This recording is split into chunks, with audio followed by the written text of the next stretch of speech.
आज हम साम्राज्यवादी चोल और उनकी उपलब्धियां इस विषय के अंतर्गत चोलों की शासन व्यवस्था इसके बारे में समझेंगे कि चोलों की शासन व्यवस्था किस प्रकार की थी।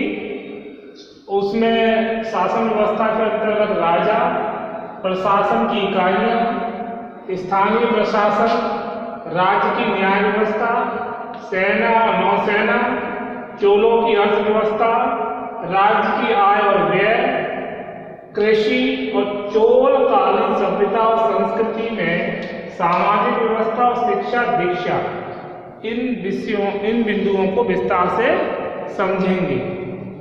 तो चोलों की शासन व्यवस्था, जैसा कि हमने पल्लव और चालुक्यों को देखा कि उनके समय में शासन व्यवस्था अच्छी थी और राजा कुशलता से शासन चला रहे थे, क्योंकि किसी राजा के लिए शासन चलाना इतना आसान भी नहीं होता है और उसमें उसका मंत्रिमंडल भी उसको सहयोग देता है और राजा ही सर्वोच्च शक्तिशाली केंद्र बिंदु शक्ति का और सर्वोच्च न्यायाधीश। तो राजा को भी ये ध्यान रखना पड़ता है कि शासन व्यवस्था में किसी प्रकार की कठिनाई न आए, तो योग्य व्यक्तियों का चुनाव किया जाता है और विभिन्न विभागों में योग्य व्यक्तियों को नियुक्त किया जाता है। ऐसा ही हमें चोलों के शासन काल में भी देखने को मिलता है। तो उस समय चोलों के शासन व्यवस्था में हम देखते हैं राजा की क्या भूमिका थी। तो राजा पहले चोलों की शासन व्यवस्था, राष्ट्रकूटों से मुक्ति पाने के बाद चोल राजाओं का समूचे दक्षिण पर आधिपत्य हो गया था। मतलब राष्ट्रकूटों से उन्हें मुक्ति तो मिली, लेकिन उसके बाद क्या होता है कि दक्षिण भारत में उनका आधिपत्य हो जाता है। पूर्ण रूप से उनका राज्य पूर्वी समुद्र से लेकर पश्चिमी समुद्र तक फैला हुआ था। राजराज प्रथम के समय चोल राज्य का आकार काफी बड़ा हो गया था। तो राजराज प्रथम ने क्या किया, चोल साम्राज्य का विस्तार काफी कर लिया था। इसके बाद देखते हैं राजा की क्या कंडीशन थी। राजा की स्थिति को देखते हैं। चोल राजा परम शक्तिशाली था, यानी सारी शक्तियां उसकी न्याय और राजनीतिक शक्तियां का प्रमुख केंद्र बिंदु। सामान्यतः पैतृक उत्तराधिकारी प्रचलित था, मतलब पैतृक रूप से ये राजा बनते थे। चोल राजा बड़ी बड़ी उपाधियां भी धारण करते थे। उसे चक्रवर्ती बल कहा जाने लगा था। बाद में उसे त्रिलोक सम्राट की पदवी मिली। त्रिलोक सम्राट के नाम पदवी भी उन्हें मिली। राजा अपने बड़े सामंतों पदाधिकारियों से घिरा रहता था, क्योंकि उसे अपने शासन चलाने के लिए इन्हीं सामंतों और पदाधिकारियों की सहायता की जरूरत पड़ती थी। चोल नरेश समय समय पर दान और यज्ञ करते थे। राजा अपने जीवन काल में अपना उत्तराधिकारी नियुक्त कर देता था, क्योंकि राजा की अचानक मृत्यु हो जाती है, राजा युद्ध में मारा जाता है, वृद्ध हो जाता है, तो वो अपने जीवन काल में ही अपना उत्तराधिकारी घोषित कर देता था और ये उत्तराधिकारी उसका बड़ा पुत्र युवराज बनता था, जिसे युवराज कहते थे। सामान्यतः बड़े पुत्र को ही युवराज बनाया जाता था, ताकि विपरीत परिस्थिति में उसके शासन का जो राजा के मरने के बाद या राजा की क्षति होती है, तो शासन को उसका बड़ा पुत्र जिसे युवराज घोषित किया जाता वो देख सके।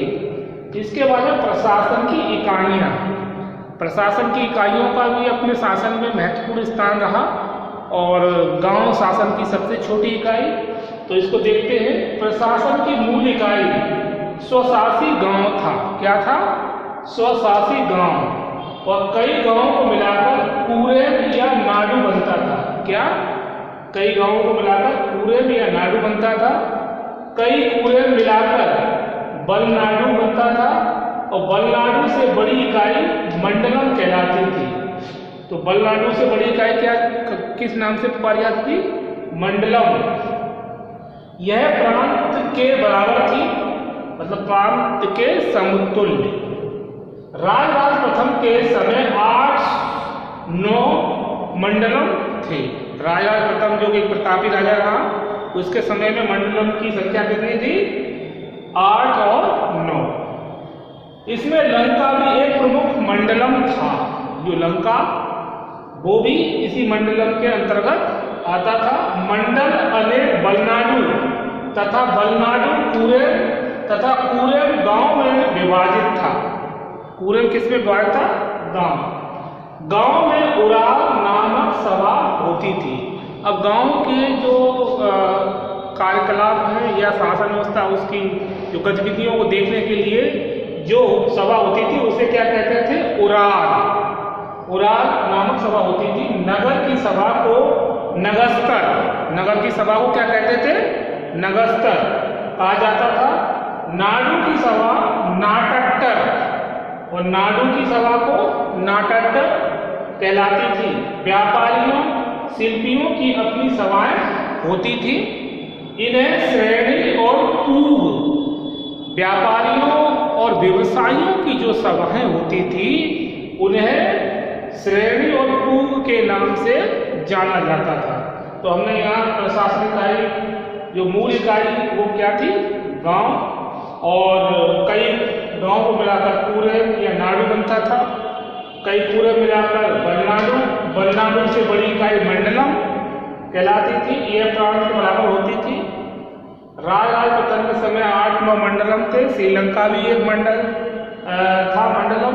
और मंडल के अनेक बलनाडु तथा बलनाडु के कुरेम तथा कुरेम गांव में विभाजित था। गांव में उरार नामक सभा होती थी, और नगर की सभा को नागास्तर और नाडु की सभा को नाटट्टर कहलाती थी। व्यवसायियों व्यापारियों की अपनी सभाएं थी, जिनको श्रेणी और पूग कहा जाता था। इसके आगे हम देखेंगे स्थानीय प्रशासन। तो चोलों का स्थानीय प्रशासन, चोलों के समय में तो चोल शासन की मुख्य विशेषता उनके गांव का स्थानीय शासन था।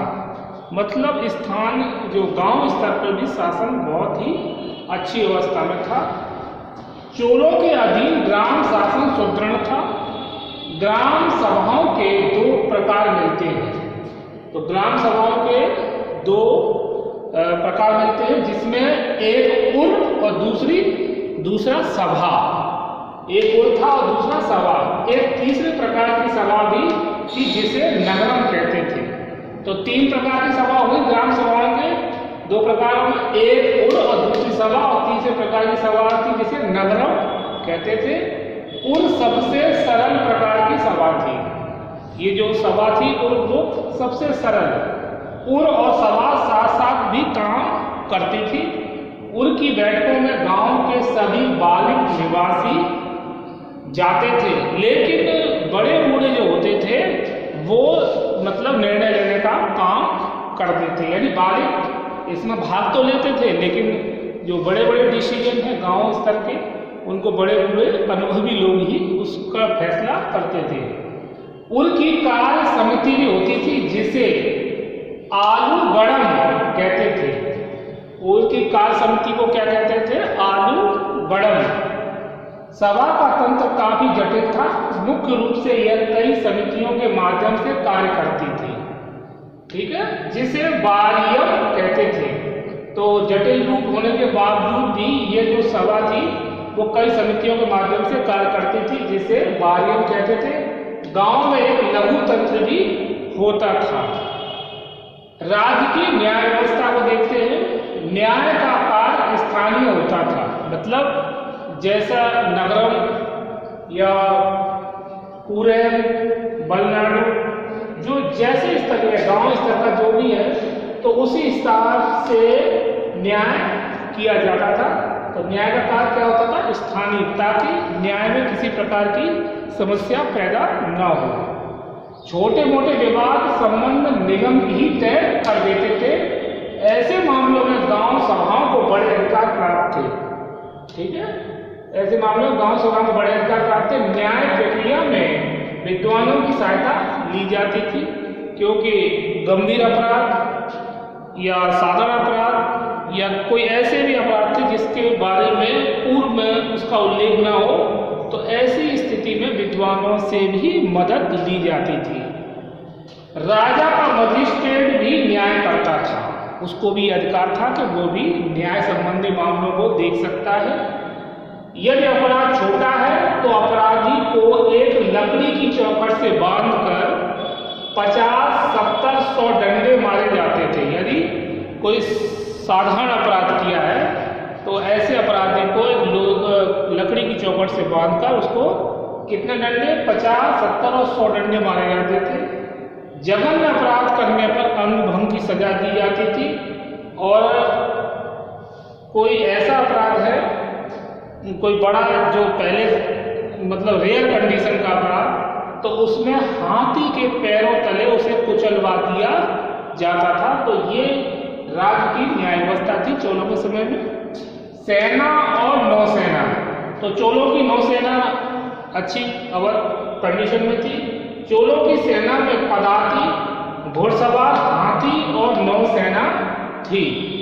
संपूर्ण सेना की संख्या 1,50,000 थी। मतलब इस समय जो सेना का जो गणना की जाती है वो 1,50,000, यह संख्या घटती बढ़ती रहती थी। मतलब ऐसा नहीं कि संख्या एक जैसी रहती हो, ये आगे पीछे होती रहती थी।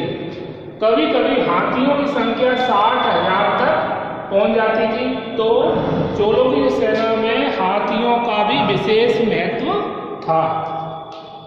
राजा के अतिरिक्त प्रधान सेना अध्यक्ष भी होता था। वैसे तो राजा ही सर्वोच्च सेनापति, लेकिन सेना का अलग से एक सेना अध्यक्ष होता था जो सैनिकों की भर्ती करना, सैनिकों की कार्यकुशलता की जांच करना, सैनिकों के हथियारों को देखना, सैनिकों कितने योग्य हैं, तो ये सब जानकारी रखना सेना अध्यक्ष का कार्य होता था। सैनिक टुकड़ी नायक के अधीन होती थी।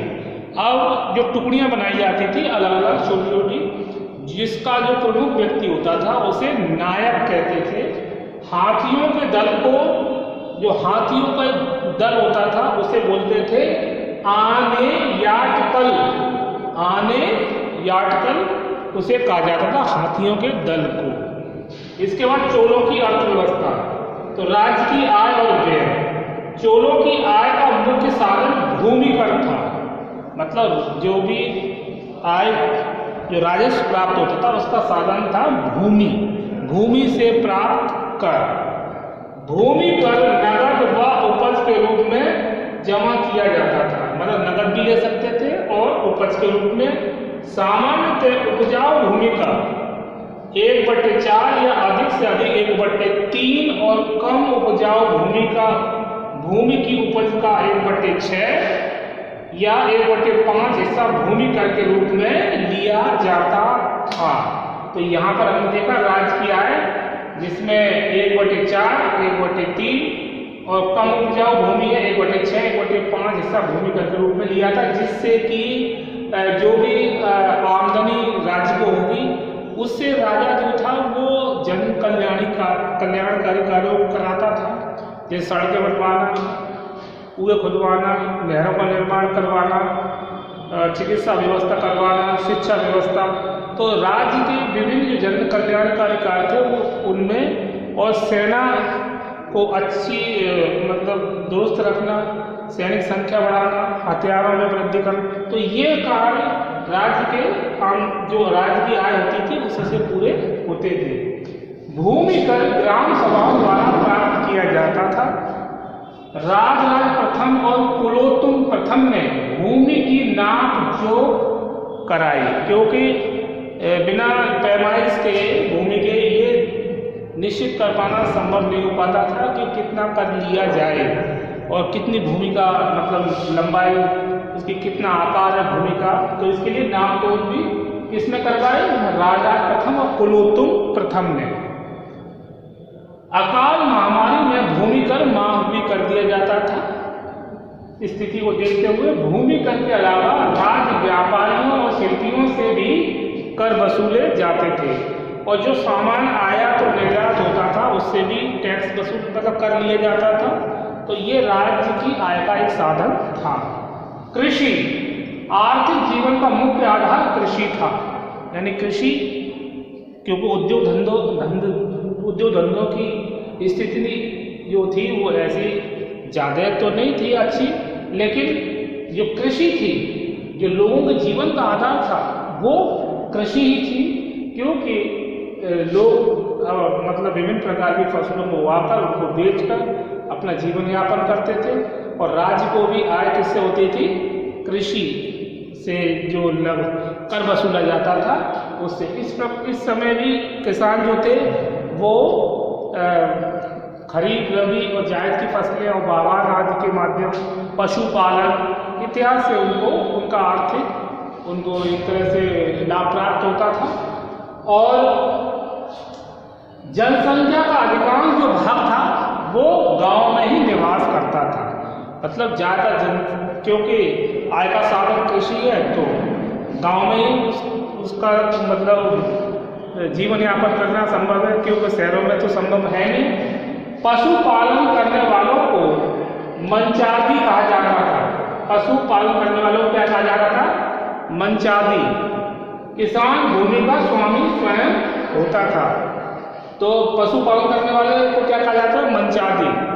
और कृषि की सुविधा के लिए राजाओं की तरफ से चोल शासन काल में विभिन्न प्रकार की नहरों का निर्माण करवाया गया, जिससे कि यदि सूखे की स्थिति हो तो फसलों की सिंचाई अच्छे प्रकार से हो सके, फसलें खराब ना हो, और कुओं का भी निर्माण कराया गया। तो इस प्रकार से जो कृषि की देखभाल के लिए भी प्रशासन की तरफ से काफ़ी व्यवस्था की गई थी। अब देखते हैं चोलकालीन सभ्यता और संस्कृति। तो चोलकालीन सभ्यता संस्कृति में हम देखते हैं कि इसका जो आधार था वो था जाति। तो सामाजिक संगठन का आधार जाति था, प्रत्येक जाति व्यवस्था के आधार पर बनी हुई थी और उसका आधार था जन्म, मतलब जन्म से ही व्यक्ति की पहचान होती थी कि वो किस जाति विशेष में पैदा हुआ है।